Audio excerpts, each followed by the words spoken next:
Nah, adanya dana-dana CSR dari NHM itu kemudian itu menyebabkan tiba-tiba ada saudaranya sendiri mengaku menjadi kepala suku. Itu juga jadi persoalan. Itu sebenarnya perebutan dana itu sebenarnya. Hal seperti itu. Dan untuk menghadapi hal seperti itu, Ida itu sebenarnya memang udah mau cabut aja, buat apa gitu kan, karena rumah tangganya juga hancur gitu kan, dia cerai segala macam, udah nggak tahan sebenarnya menghadapi hal seperti itu. Tapi ya ketua-ketua adat yang tua-tua itu yang lebih sepuh lah ya, itu tetap mempertahankan dia.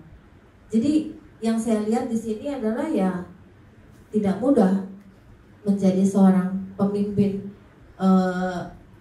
di lokal sekalipun, itu kan kecil sebenarnya ya, seperti itu.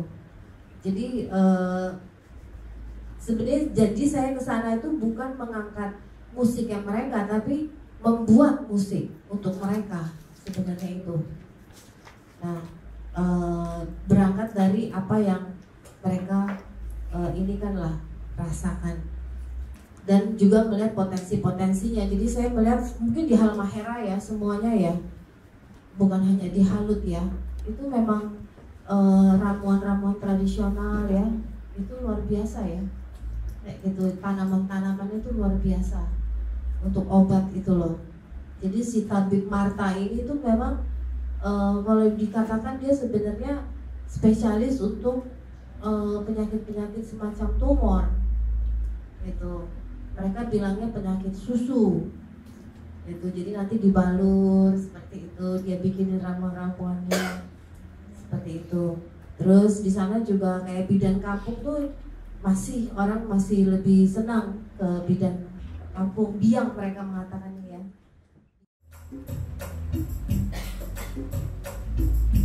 Dengarkan aja ya.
kawan-kawan. Ada banyak lagu di sini.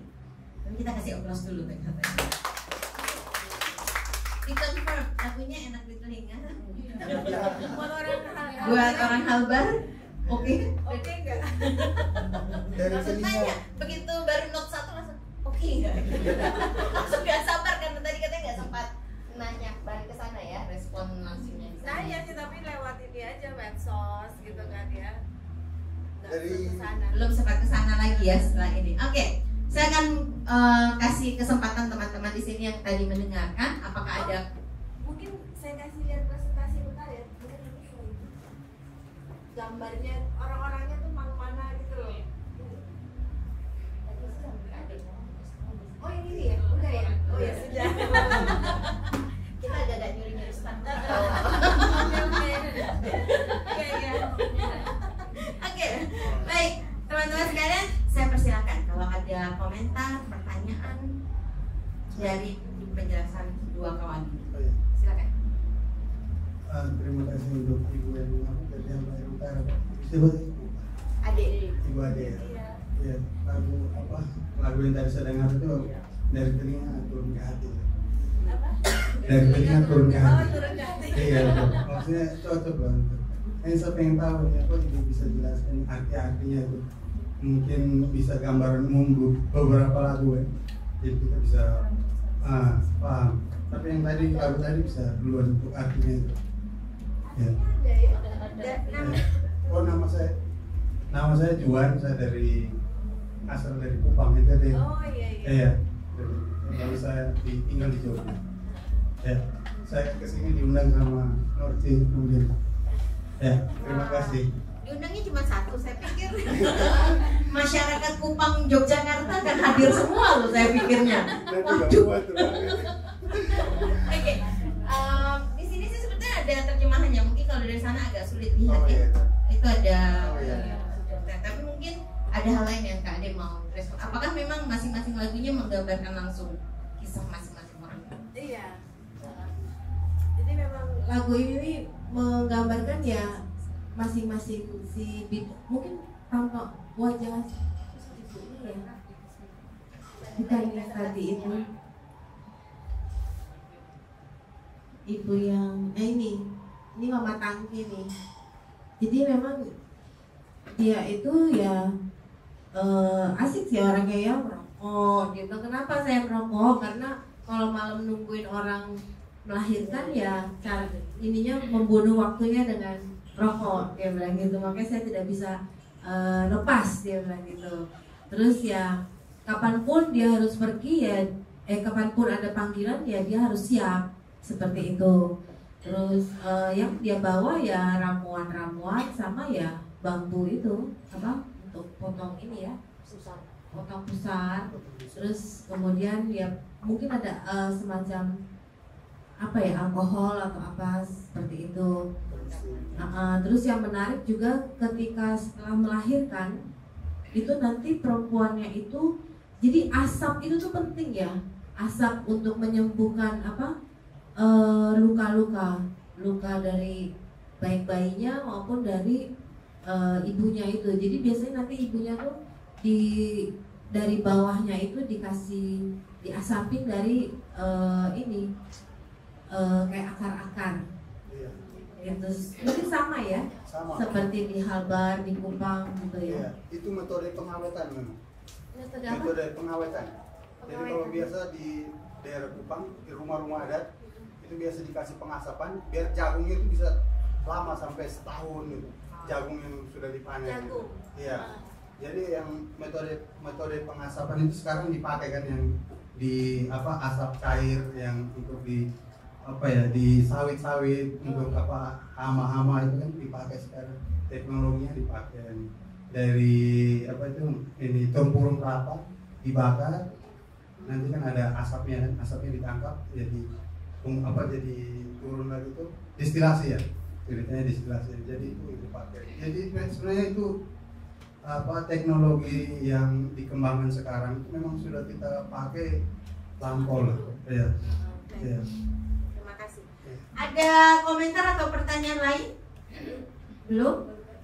baru datang soalnya dari kawan-kawan yang sudah hadir di sini mau nanya juga atau karena mau nanya ke sini boleh loh. Saya tanya dulu. Pak Is karena mukanya kayak punya pertanyaan gitu loh, jadi saya nggak bisa skip gitu. Boleh loh, boleh. Iya, karena dari musiknya saja saya sudah tahu ini pasti Halmahera Utara. Oh gitu ya? Iya, karena memang di Halmahera itu yang paling kental bermusik itu orang Halmahera Utara sebenarnya, orang Jok Maluku Utara. Ya sampai Goyang Kodero juga bisa sekenari itu kan. Jadi untuk lagu-lagu ini tuh saya mau tanya, kira-kira pada saat ingin mengajak mereka yang tadinya mungkin nggak membayangkan akan terciptanya lagu ini, kira-kira kan biasanya nih kalau kita mau nanya nih kan, yang nyanyi mereka sendiri ya dari Iya, orang cewek perempuan Pagu dari Desa Gayok. dari Desa Gayok ya. Itu kira-kira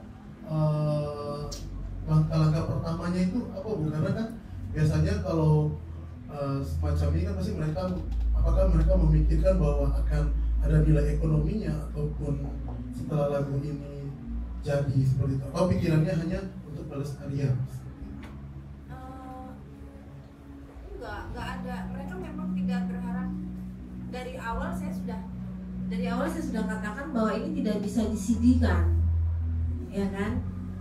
Memang ini tidak di-CD-kan seperti itu. Ya memang ada pengeluaran lah ya dari ini untuk penyanyi, ya, tapi itu sebenarnya juga kecil, ya. Tapi kemudian ya mereka menyanyikan saja, kemudian direkam supaya suaranya bagus di sebuah studio di Tobelo, seperti itu. Memang nggak bisa di-CD-kan, tapi sebenarnya saya sudah katakan kepada Yunus, kalau dia mau CD-kan sendiri ya nggak masalah, seperti itu.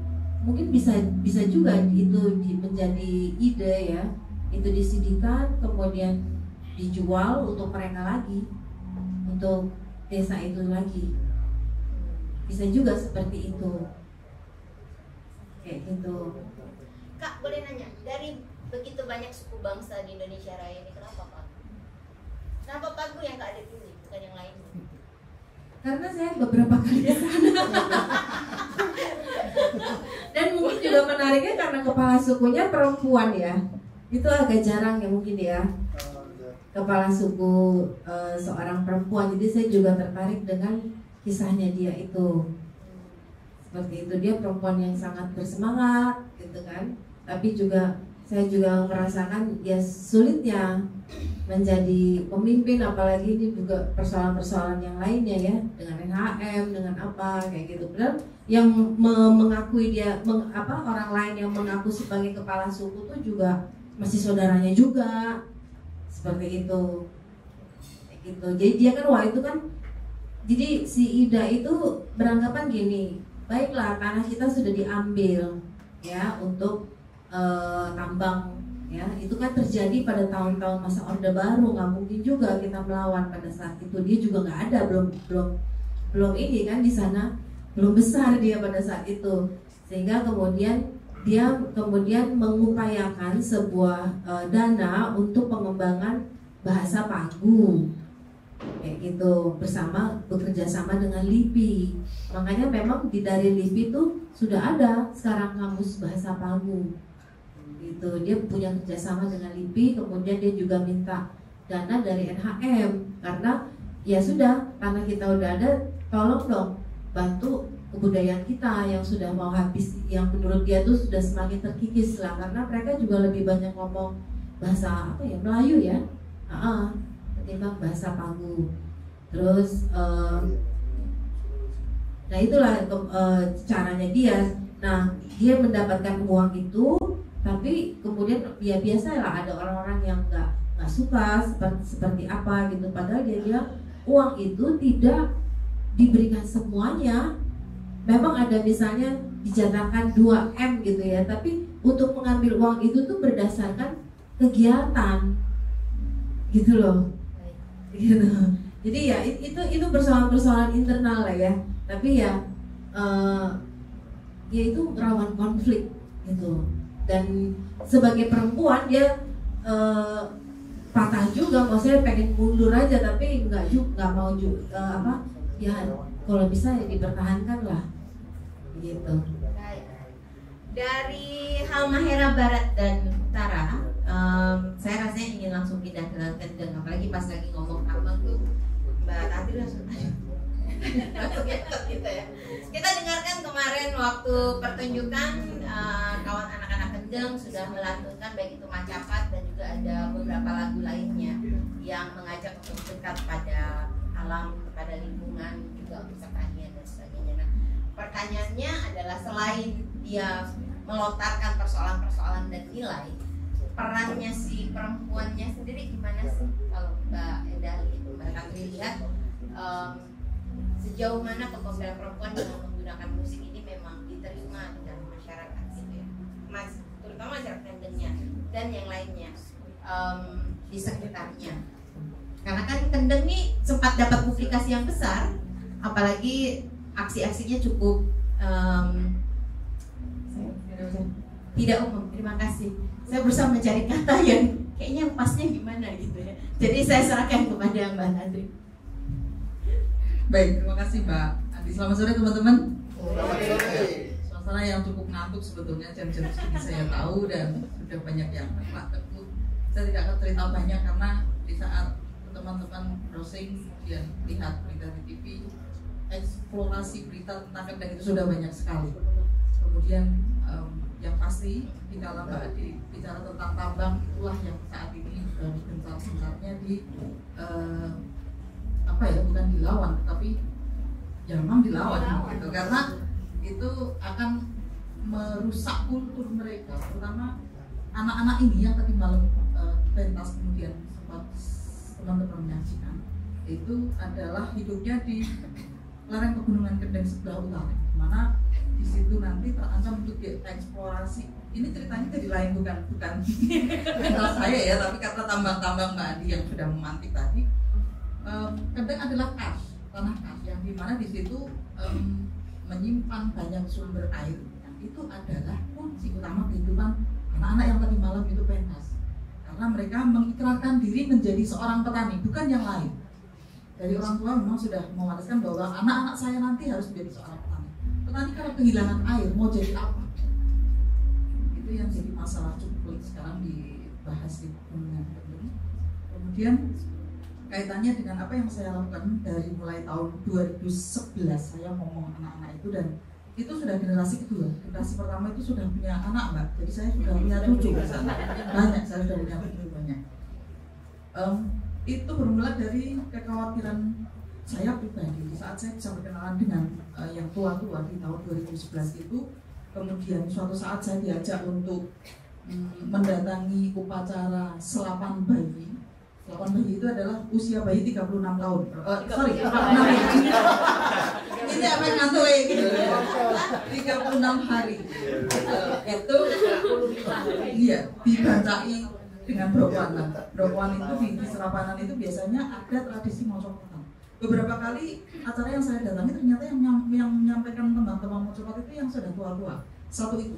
Kemudian yang kedua, di saat saya sempat untuk berkunjung pada penduduk-penduduk orang Samin ini, mereka selalu sering menuturi saya, menasehati saya dengan kearifan-kearifan lokal, ajaran-ajaran dia dengan menggunakan tembang-tembang. Nah ini yang tua-tua.